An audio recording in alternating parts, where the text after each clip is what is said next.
तो नूरजहां मेरी फेवरेट है यूं। नूरजहां का नाम सुना कभी? कौन थी? अरे वो नहीं रे, वो गीत गाती थी क्या? जहांगीर की पत्नी। आजादी के बाद हुई, आजादी के बाद।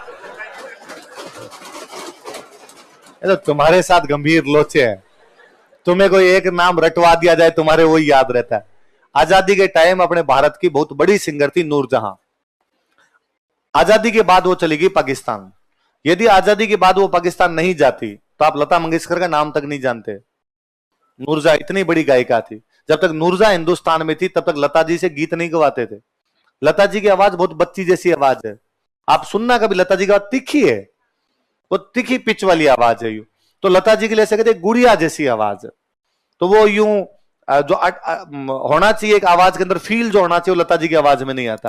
और नूरजहां की आवाज थोड़ी मर्दाना थी, तो आदमी शाम को नूरजहां वाली आवाज सुने तो ज्यादा यूं ढंग का फील होता था उसे। तो नूरजहां ज्यादा चला करती थी भारत में, और बड़ी सन की महिला थी। बाद जो पाकिस्तान बना तो पाकिस्तान चली गई। नॉर्मली ये होता है कि जो भी लोग गले का ज्यादा प्रयोग करते हैं वो कंठ का ध्यान रखते हैं। भाई मैं ठंडा पानी नहीं पीता, कोई दूसरी कोई ठंडी चीज तो अपने को लगता है आइसक्रीम खाने, नहीं यार क्लास लेनी है, गला नहीं खराब हो जाए। नूरजहां तो हर कोई सिंगर होते हैं वो भी ध्यान रखते हैं। नूरजहां हर गीत गाने से पहले बर्फ खाती, साबुत बर्फ, बर्फ लेके आइस लेके और मुंह में खाती। तो किसी ने पूछा मैडम बर्फ खाती हो इससे गला खराब नहीं हो? तो उसने कहा मेरा खुलता है, जहर जहर को मारता है। वैसे मेरा गला तभी ठीक होता है जब मैं ठंडी बर्फ खाती हूँ। बड़ी अजीब महिला थी। कई बार पाकिस्तान में कोई बंदा उसके पास गया, कहा मैडम हमारे एक फंक्शन उसमें गीत गाना, कितने रुपए लोगे? उसने कहा मेरे मैनेजर से पूछ ले जाके कितने रुपए लगेंगे। ठीक है मैनेजर से पूछ लेता हूँ। वो जान लगा तो वापस वापस कितने लोग आएंगे कार्यक्रम में? मैडम बड़ा कार्यक्रम है, 5-7 हजार लोग आएंगे। कि ठीक है पैसे तो मैनेजर जितना बताएगा उतना दे देना, थोड़े बहुत कम भी दे दे तो मेरे कोई फर्क नहीं पड़ता है, पर एक शर्त है मेरी, जो आगे आगे लोग बैठेंगे जहां तक मेरी नजरें पहुंचती है वो सारे हैंडसम होने चाहिए। एक भी भुंडी शकल का हो तो मेरे से गीत नहीं गाया जाए। मुझे कई बार लगता है कि यार ठीक रहा पहले मरमुरा गई, वरना अपने को तो कार्यक्रम नहीं देती हो। तो उठ के जाओ रे, तुम्हारी शक्लें अच्छी नहीं है, तुम यहां देख ही नहीं सकते। अपने टाइम की पाकिस्तान की बड़ी दिल फेंक महिला हुई थी, उसके उस टाइम पता नहीं कितने अफेयर थे। तो एक बार किसी पत्रकार ने पूछा कि भाई मैडम आप, हमने सुना आपके खूब सारे अफेयर हैं, तो कितने अफेयर रहे, किन किन लोगों से अफेयर रहे, नाम बताओ। तो उसने पंजाबी में कहा कि छड़ परे की करना होन पूछ के, क्या करेगा आप छोड़ दे। पत्रकार इस मामले में हरामी होते हैं। पत्रकार वापस की नहीं नहीं बताइए प्लीज। तो उसने कहा लग गिन, तेन 1 मिनट दे दिया गिन ले, 1 मिनट में जितने गिने जाए गिन ले। तो उसने 1 मिनट तक क्यों बोलना शुरू किया। तो वो पत्रकार बेचारा 1 2 3, 1 मिनट बाद कहा किन्ने हो गए? तो उसने कहा 16। 1 मिनट में उसने कितने बॉयफ्रेंड के नाम बताए? 16। तो वो जैसे कहता है 16, नूरजहां शर्मा की और कहती ना करते 16 तो हो ही गए। इतना कंट्रोल किया तो भी कितने हो गए। और उसके एक बॉयफ्रेंड थे पाकिस्तान के राष्ट्रपति याहिया खान। मुझे नूरजहां इसलिए भी अच्छी लगती है कि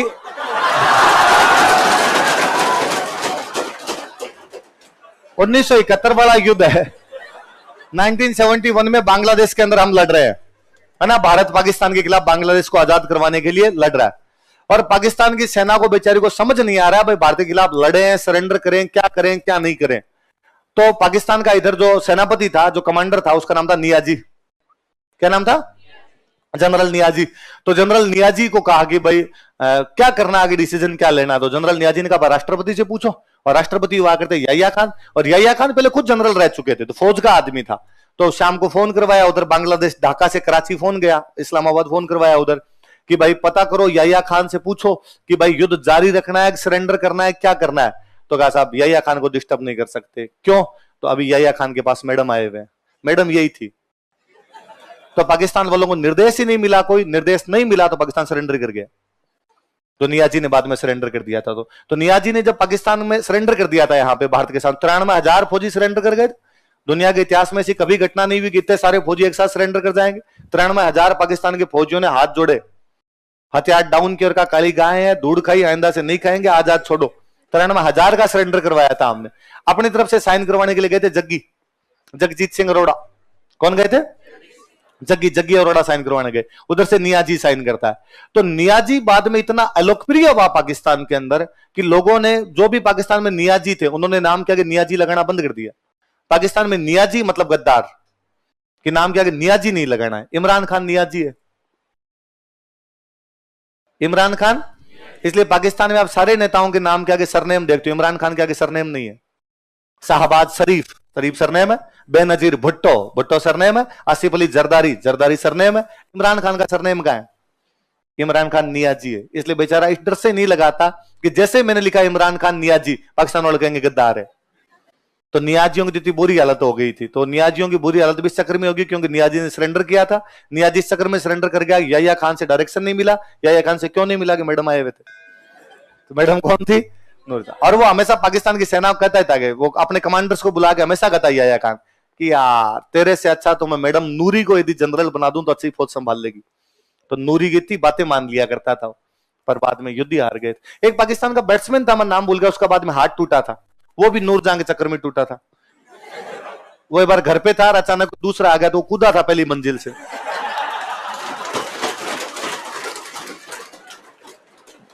पाकिस्तान बहुत अच्छा बैट्समैन था, मतलब आगे खेलता तो खूब खा।